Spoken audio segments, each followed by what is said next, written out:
April Budget Chicken number 2. Hello and welcome to 5-Year Club video number 100. What? 103 digits. My goodness. Yes, I've actually made it to video number 100 and I have not missed a day this year. And I actually think it's very appropriate that on this milestone video, instead of having a new revelation for you that will get you rich quick tomorrow, instead it's a budget chicken. And that's appropriate because the budget chickens are what gets you success. The repeated attention to the small things of life, those incremental changes that you can put in place week by week, the buildup of signals over time that pushes you in the same direction, and on the 16th signal, that's when you decide to make the change. It comes from, just repeatedly looking at the same old plan that you had before. All right, what do I know from April? Let's just go look at the budget. Why not? Okay. Well, the relevant part is the part on the left. I've got this HOA fee that's pretty much unavoidable. Still have $246 for 2 really cool knives. I'm supposed to cut this down to 1, but I've procrastinated on that. However, I sold something this past week, which is what my logic brain said I needed to do, so that's nice. But I really should get rid of one or both of these, but I don't want to, so I'm still struggling with myself. But the clock is ticking. I'm not sure I can cancel it after this week, but maybe I can, who knows. All right, we got PG&E. I have an energy credit according to some email I got, so hopefully my energy bill will be lower in April, we'll see. And cell phone bill, I can probably knock $10 off this. Make a note of that here. Downgrade by 10, because I don't think I use all the data that's included with 55. I think I'm going to go down to 45. And that would be the equivalent of $3,000 if I knocked off $10 off of that. So that would be a nice little saving there. Audible, I've been listening to it. So yeah, just keep going with Audible. Gas, I just bought gas this morning, so my budget went down from 30 to 10. I am trying to get away with spending no money, eating a lot of food leftovers from work, eating a lot of random stuff from my kitchen. We'll see how that goes. I have enough money in my bank account that if this has to pay for food or whatever, then I'm going to be able to do it. No big deal. And I already paid my gym bill, so that's something that I should also probably cancel. Cancel. Because I'm not using the gym recently, because I'm too busy making these videos and going to work and all that fun stuff. Okay. And let's see, what else we got? This is not technically my salary. This is what's in my bank account. Bank account. Okay. At least I hope that's not my salary. And let's go see, because I've spent some stuff outside of my budget, or that was not included or noted in the budget, so let's talk about what that stuff was. We can see that, I got a sandwich from Safeway, not that big of a deal. But this fancy sandwich from Mendocino Farms, I think it was last weekend. Yeah, above $10 for a sandwich, that's not very efficient. I need to think about that. Need to get my cat some cat food, no big deal. Tacos for $7, Safeway water for $7. No big deal there. I mean, I don't get tacos like every single night. Like I just had a salad tonight. So, yeah, but it really just, those tacos are cheap. Mainly because they're not that healthy, I think, would be the reason why I'd want to pay attention to them. And I got sushi last weekend. So that was expensive, but I did quite well in March. And I'm still well within my budget for April, especially under that $60K budget limit that I always talk about. That's kind of a goal for 2018. Here are some more tacos. I love those tacos. And I was lazy one night and got some Greek food. And then, let's see, this was a concert. One of my friends was like, hey, there's a concert by this band, you want to go? And I was like, yep, I need to de-hermit myself. And so always a good thing to say yes. And I will drive up to his neck of the woods under San Francisco, and then we will take public transportation together, and that'll be fun. What I notice from this spending is I don't regret this social spending, because I haven't done a lot of social spending in recent months, but these food costs are something that cannot continue. Taken kind of as they are, as they lay right now for April, it's not going to destroy my budget for April, but it's clear that I can't continue at the same rate and achieve the numbers that I want to achieve for April. It wouldn't be the end of the world if I did this week after week, but I just don't need it for my happiness, and I just don't need to do it. So yeah, food, pay attention to food. And I know that some of this food spending is the fact that I have not spent my time meal planning. I have not spent my time thinking, Lewis, what could you buy at the grocery store and make into a delicious meal? And so I've just been lazy and went to a restaurant and thought about something else instead. So yeah, that will be something I will think about this weekend, is how am I going to improve my food game plan for the month of April. So that's the meal planning line item right there. And if I avoid any more cash spending this month, then the total spending could be around $1065. We'll see how it goes. See how creative I can get on food. But, if I spend some money on food, it's not that big of a deal. And I should, again, cancel that knife, at least that second knife. And I might even be able to milk my brain to come up with something else I need to sell this weekend in order to justify doing that. And that would be healthy, because if I sold something this weekend, it would force me to get into the flow of selling stuff, and then that would lubricate the process for selling all of this other crap that I don't use.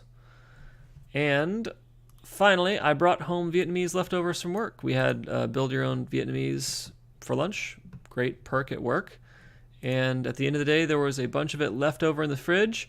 So I made up, I think it was like 3 little meals of Vietnamese food that I can eat this weekend, and that will save me money.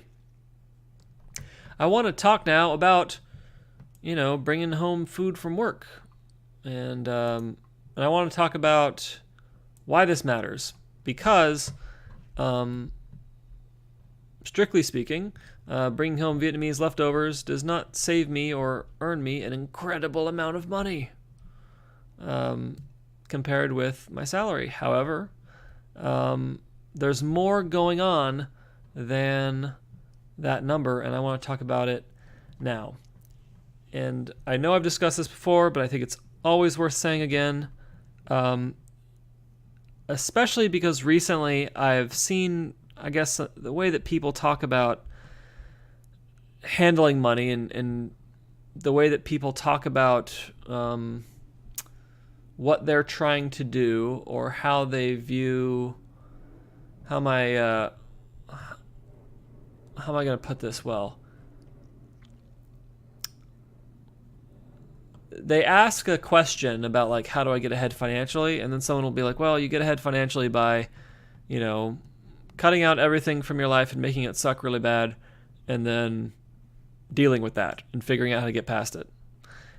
And the person says, no, I don't want to go that far. How do I just, get ahead with money a little bit? And this is an identity thing, and I want to talk about it now. If your identity there's a difference between having an identity as a high-income person versus having an identity as someone who is running towards financial independence. If you identify as a high-income person, and this was definitely me 5 years ago, then you don't need to save $7 on dinner by bringing home Vietnamese leftovers, because it's a small income. It's a small percentage of your income. You could eat grocery food. You could spend $7 on groceries food, eat a dinner that way.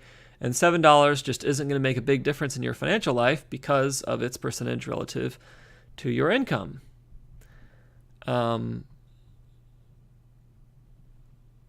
Scrounging for leftovers is beneath you. You are a high income person. You don't need to worry about a small trifling expense like food.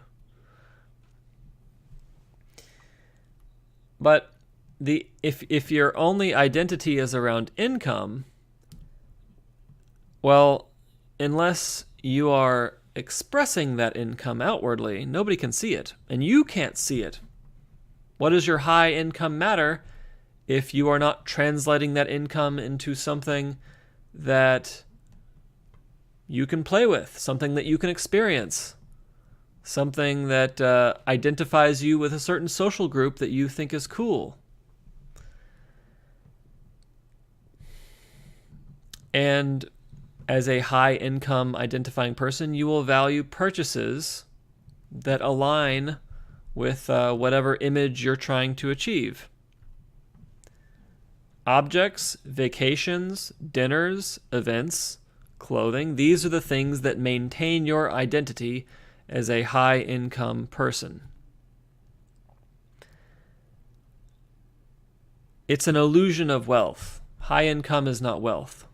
Because when you stop working, the money stops. And all the money that's supporting all of these material things, all these visible things, all of these vacations, they just go away. Poof. Those people, when they approach retirement, will say, okay, what's the minimum I need to do for retirement? Just like, let me check this retirement box, and then I want to get back to my spending because like this stuff is really cool. And also because if you've been doing that for a while, you have likely financed some things. I know I certainly did. And you have likely built up some recurring costs that in your mind you're just going to need to continue paying or your life isn't going to be any good.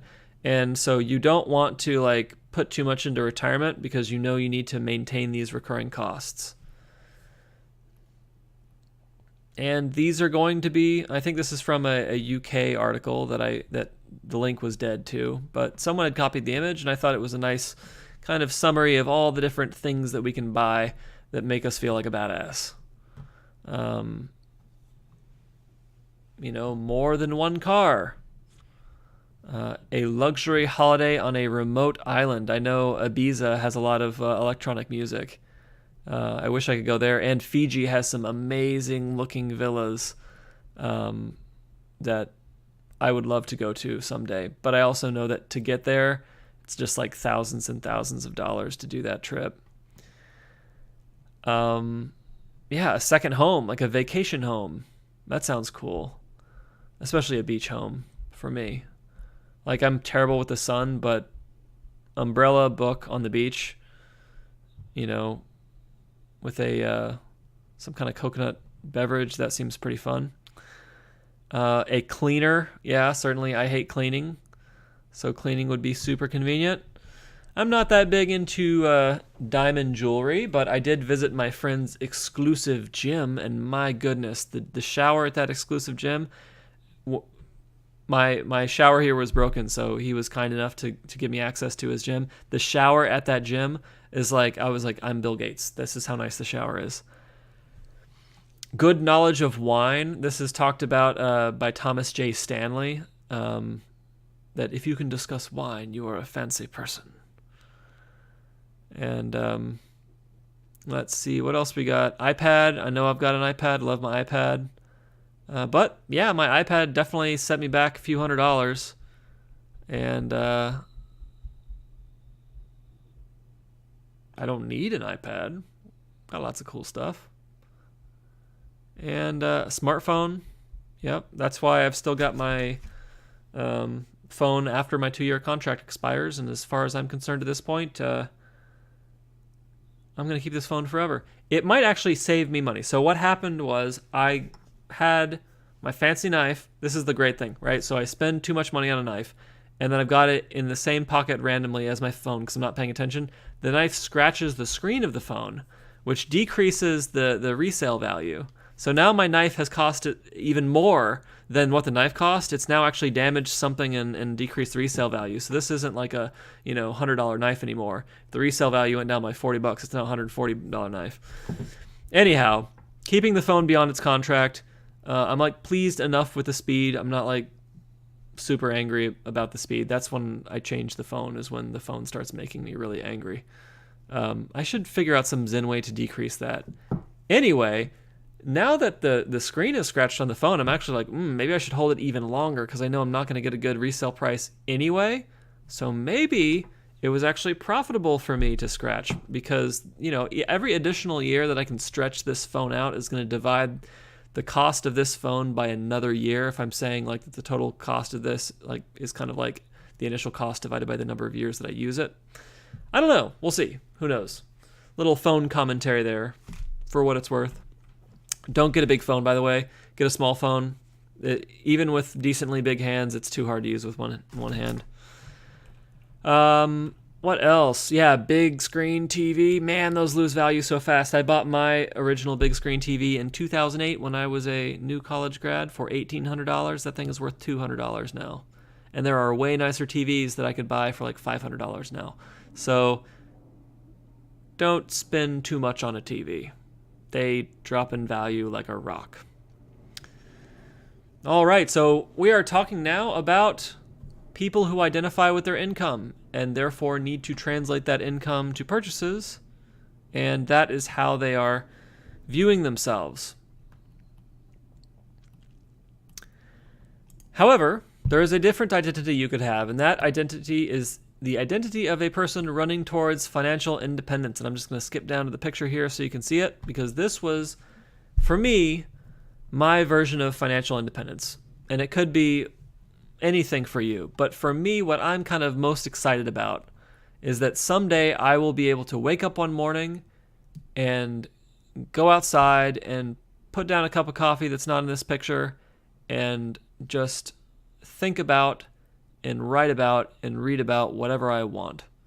And then when I'm done and I feel like doing something else, I can just get up and go do something else, and that's my day. And I would rather have that than anything on this list. Just for me, the ability to have coffee, listen to some music, write something, learn something. I've never felt better.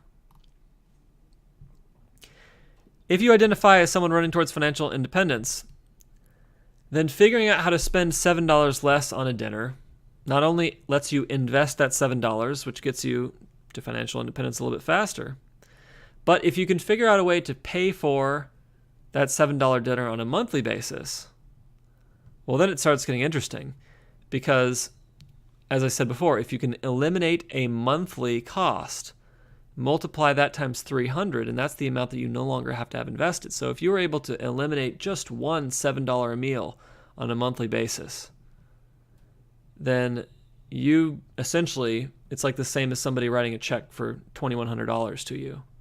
And that's pretty cool. Even if you're only able to get that $7 meal on an annual basis, that's still $175. And so, figuring out how to be resourceful and how to get free food, it matters. It matters over time. And that's how I view it. So I don't feel... So that's why, taking opportunity when you see it, that's why it matters. Additionally, if someone gives you a $7 meal, if you had to pay for that meal yourself, you would have to earn the pre-tax income, like $9.50, and then you get taxed on it, and then you'd have the $7 to pay for the meal. So in that sense, somebody giving you a $7 meal is the same as replacing $9.50 of your own income. So there's an additional little benefit there. There's also a great time benefit, and honestly, in the big picture, the time benefit is probably the best. If you don't have to think about the meal, you don't have to shop for the meal, you don't have to prepare the meal, that gives you more time to create budget chickens and show them to people on the internet so that everyone can someday be sitting on a porch together going, yep, life's pretty good, yep. I need to come up with a good old man cartoon for me someday. Anywho, that is it for 5-Year Club video number 100, the April Budget Chicken number 2. Chickening in. April's going really well for me so far. And I cannot say that May will be as good, but maybe I could if I would just get in the habit of selling some stuff this weekend. And if I can get that sales engine going through the rest of the year, get some extra income for that, that could make a real difference in my year, guys.